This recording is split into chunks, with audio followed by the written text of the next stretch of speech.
Pe drumul vinului, în Cipru, am ajuns la o vinărie, Linos Winery, acum intrăm în fabrică, cu vinoteca românească.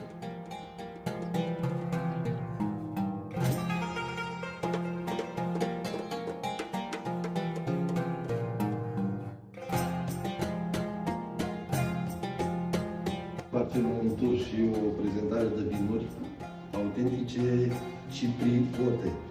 Un vin foarte interesant, îi zice Blue Wine. Poate în curând pe vinoteca românească o să avem și vinuri cipriote.